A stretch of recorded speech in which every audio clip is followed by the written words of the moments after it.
Grâce à la publicité générée par ses combats précédents, il reçoit désormais plus de 10 demandes par jour. En 2 semaines, lui et Shen Xing'an accomplissent plus de 200 missions, empochant ainsi plus de 3000 crédits scolaires. Ces actions divisent les élèves. Certains le considèrent comme un héros qui éradique le harcèlement scolaire, certains allant même jusqu'à s'agenouiller en signe de gratitude. D'autres le prennent pour un marchand uniquement motivé par l'argent. Lin Zhaqian, lui, se moque de l'opinion des autres et ne se soucie que de l'énorme quantité de crédits qu'il gagne. Plus tard, en classe, Xing'an est choqué de voir son camarade Liu Yongjian entrer, le visage tuméfié et tuméfié. Mi Wei, également présente, explique que Liu Yongjian avait imprudemment tenté de monter sa propre agence de combat par procuration et avait été passé à tabac par le conseil des élèves. Fou de rage, Liu Yongjian serre le poing, jurant de se venger une fois plus fort. Mi Wei tente de le calmer, lui rappelant que son talent n'est pas forcément supérieur à celui des membres du conseil étudiant qu'il affronte. Ces paroles semblent le faire changer d'avis, et il se laisse aller au découragement. Elle commence alors à lui appliquer un médicament sur le visage tuméfié, lui conseillant de se concentrer sur sa guérison en vue du prochain concours des premières années. Liu Yongjian se plaint que le médicament le pique. Le jour du concours, une foule immense remplit le stade. Lin Zhiqian et Shen Xing'an se qualifient facilement pour les 8e de finale. Dans les tribunes, les doyens de l'école, dont Maeni et Mungji, assistent au combat. Le doyen du génie mécanique commente la progression fulgurante de Shang Qing'an.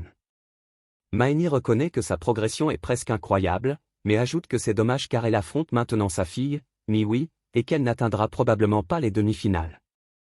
Dans l'arène, le combat entre Shen Xing'an et Mi Wei commence. Les deux jeunes filles se transforment instantanément. Mi Wei se voit pousser des oreilles de chat et des griffes acérées tandis que Shen Xing'an est enveloppé d'une puissante aura bleue. Mi Wei se jette en avant à une vitesse fulgurante. Au lieu d'esquiver, Shen Xing'an étend simplement la main, déchaînant son pouvoir de contrôler le QI et le sang. Mi Wei se fige en pleine charge, son corps tremblant de façon incontrôlable. Elle est stupéfaite de sentir l'énergie de son propre corps bouleversée par une force extérieure et lève les yeux au ciel, terrifiée, se demandant comment Shen Xing'an peut faire une chose pareille. Saisissant l'opportunité, Xing'an assène un coup de pied à Mi Wei, l'envoyant valser à l'autre bout de l'arène et la mettant hors de combat. Dans les tribunes, le doyen Ma se lève d'un bond, incrédule, et crie le nom de sa fille. Liu Xuanwu se demande à voix haute comment ses deux amis d'enfance, issus de milieux modestes, peuvent posséder un talent aussi extraordinaire. Dans l'arène, Xing'an exulte, peinant à croire qu'elle a vaincu la puissante Mai Wei si facilement. 10 minutes plus tard, les demi-finales débutent avec le premier match entre Lin Zhiqian et Shen Xing'an. Face à face, Xing'an remarque que c'est la première fois qu'elles s'affrontent. Lin Zhiqian acquiesce et elles se préparent toutes deux au combat. Xing'an attaque d'abord d'un coup de pied, facilement bloqué par Lin Zhiqian.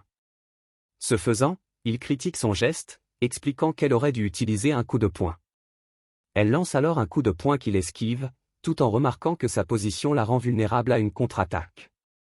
Le combat se poursuit comme un entraînement public, Lin Zhiqian se défendant aisément contre les attaques de Xing'an tout en lui donnant des conseils.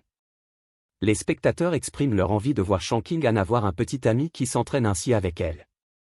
Peu après, épuisé, Xing'an abandonne, reconnaissant sa défaite. Lin Zhiqian est déclaré vainqueur. Le combat final l'oppose à Liu Yu. Avant le combat, Liu Yu provoque Lin Zhiqian. Reconnaissant qu'il n'est peut-être pas aussi fort, mais l'avertissant qu'il ne se laissera pas vaincre facilement, il déclare qu'il se battra de toutes ses forces. Instantanément, Liu Yu se transforme en une créature massive, musclée et simiesque. Malgré la nouvelle forme intimidante de son adversaire, Lin Zhiqian fonce droit sur lui et lui assène un seul coup de pied puissant. Le public explose de stupeur, émerveillé par sa force incroyable et par le fait qu'il ait remporté une nouvelle victoire par KO en un seul coup. La force du choc projette Li Moyu, transformé, hors du ring, vaincu. Lin Zhiqian est déclaré vainqueur de la compétition des premières années. Après cela, Mo Dongji prend la parole pour clore officiellement l'événement. Elle annonce qu'en plus des crédits scolaires pour les 8 premiers, les 5 premiers seront invités à un stage d'entraînement hivernal spécial. Cette nouvelle surprend Lin Zhaqian, Xing'an, Li Moyu, Ma Wei et Liu Yongjian. Mungji explique que le stage se déroulera au quartier général militaire de la province de Nanjiang, le même district chargé de la protection du site source numéro 36. Elle leur précise qu'il débutera dans 10 jours et qu'elle les y conduira personnellement. L'Inzichin réfléchit, notamment au lien avec la base militaire qui protège un site source. Pendant ce temps, sur un toit surplombant la ville, la démone renarde à 9 queues s'entretient avec l'envoyé divin. Elle lui explique que, puisque son culte du dieu plante est bien implanté sur Terre, ils doivent connaître de beaux hommes. Elle révèle que la principale raison de sa venue sur Terre est de trouver un partenaire. L'envoyé divin répond respectueusement qu'il connaît un jeune homme qui correspond parfaitement à ses critères, expliquant qu'il est non seulement beau, mais qu'il possède également un corps d'une force physique incroyable. Il lui montre ensuite une photo de l'Inzichin sur son téléphone. Un sourire séducteur illumine le visage de la démone renarde à 9 queues tandis qu'elle contemple l'image, et elle ordonne à l'envoyé divin de tout lui révéler.